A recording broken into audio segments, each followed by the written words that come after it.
നമസ്കാരം.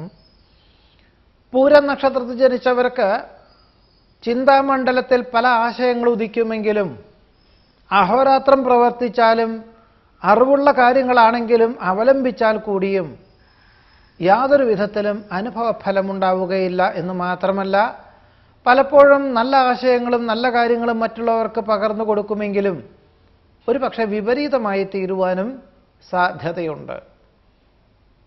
മാനസിക വിഭ്രാന്തി വർദ്ധിക്കും. മക്കളിൽ നിന്നും വിപരീതമായിട്ടുള്ള സാഹചര്യങ്ങൾ വന്നു ചേരുവാനിടയുണ്ട്. ചർച്ചകളിൽ പ്രതീക്ഷിച്ച നേട്ടം കുറയും. ദുഃഖസ്മരണകൾ മനോവിഷമത്തിന് വഴിയൊരുക്കും.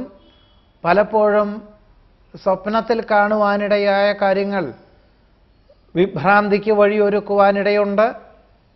ശാസ്ത്ര പരീക്ഷണ നിരീക്ഷണങ്ങളിലും കലാകായിക മത്സരരംഗങ്ങളിലും പരാജയമുണ്ടാകും. നിസ്സാര കാര്യങ്ങൾക്ക് പോലും അഹോരാത്രം പ്രവർത്തനം വേണ്ടിവരും.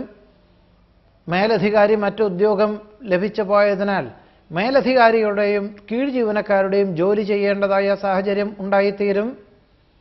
വാസ്തവ വിരുദ്ധമായിട്ടുള്ള തോന്നലുകളെ അതിജീവിക്കുവാൻ സഹപ്രവർത്തകരുടെ സഹായം വേണ്ടിവരും. ശ്വാസകോശ സംബന്ധമായിട്ടുള്ള അസുഖങ്ങൾക്ക് വിദഗ്ധമായിട്ടുള്ള ചികിത്സയും പ്രാണായാമവും വേണ്ടി വരുവാനിടയുണ്ട്. മാതൃകാപരമായിട്ടുള്ള പ്രവർത്തനങ്ങളാണെങ്കിലും അനുഭവഫലം കുറയുവാനിടയുണ്ട്. സുതാര്യതയോടുള്ള സമീപനമാണെങ്കിലും വിപരീതമായിട്ടുള്ള സാഹചര്യങ്ങൾ വന്നു ചേരും. വേണ്ടപ്പെട്ടവരെല്ലാം വിരോധികളായി തീരുവാനിടയുണ്ട്. പണം കടം കൊടുക്കുന്നതും ജാമ്യം നിൽക്കുന്നതും ഈ വർഷം ഒഴിവാക്കേണ്ടതാണ്. ഈശ്വര പ്രാർത്ഥനകളോടുകൂടിയും സുഹൃത്ത് സഹായം തേടിയും കുടുംബാംഗങ്ങൾ നിർദ്ദേശിക്കുന്ന കാര്യങ്ങൾ ഏറെക്കുറെ മനസ്സിലാക്കിയും വളരെ സമത്വ ഭാവനയോടുകൂടി സ്വീകരിക്കുന്ന കാര്യങ്ങൾ മാത്രമേ ഈ വർഷത്തിൽ അനുഭവയോഗ്യമാവുകയുള്ളൂ.